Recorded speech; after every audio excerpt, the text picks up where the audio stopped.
वैसे करो। आप सब हमारे साथ भोजन ग्रहण करो।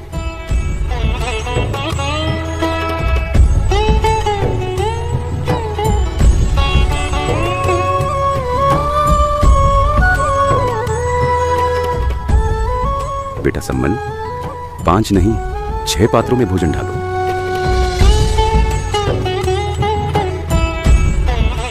अब गुरुदेव जी जरूर पूछेंगे कि सेव कहाँ है, और अगर गुरुदेव जी से झूठ बोलेंगे तो भी पाप के भागी बनेंगे, और यदि सच बोल दिया तो गुरुदेव जी आज भोजन नहीं करेंगे। अब करे तो करे क्या? अगर गुरुदेव पूछेंगे तो क्या कहेंगे? आओ सेऊ जीम लो, ये प्रसाद प्रेम।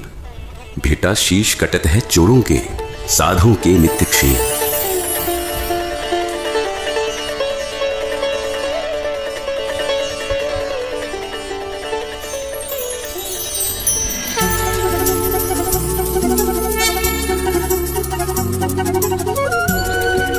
सम्मन और नेकी के लिए सेऊ को जीवित देखना किसी चमत्कार से कम नहीं था। वे दोनों बार बार सेऊ की गर्दन पर हाथ फिराकर ये यकीन करने की कोशिश कर रहे थे कि क्या वो वही सेऊ है जिसकी गर्दन तलवार से कटी हुई थी, या फिर ये कोई और है। दोनों के मन में यह सवाल उठ रहा था, ये लड़का आखिर कैसे जीवित हो गया।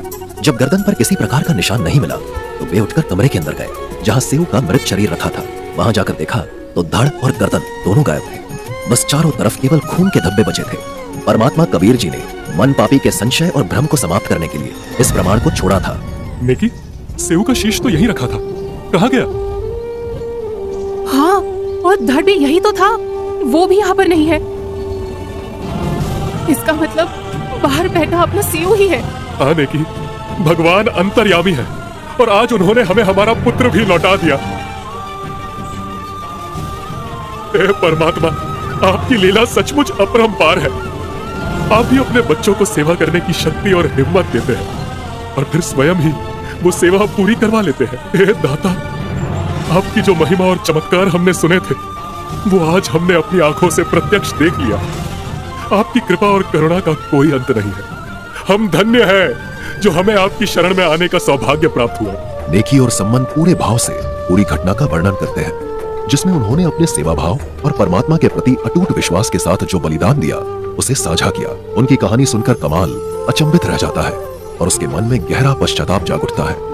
वो तुरंत परमात्मा के चरणों में गिरकर अपनी भूलों के लिए क्षमा मांगता है और परमात्मा की अनंत दया और शक्ति को नतमस्तक होकर स्वीकार करता है। हे दाता, मुझे अपनी सेवा का बहुत अभिमान था, लेकिन आज इन भक्तों की सेवा के प्रति इतना बड़ा बलिदान देखकर आपने मेरी आंखें खोल दी।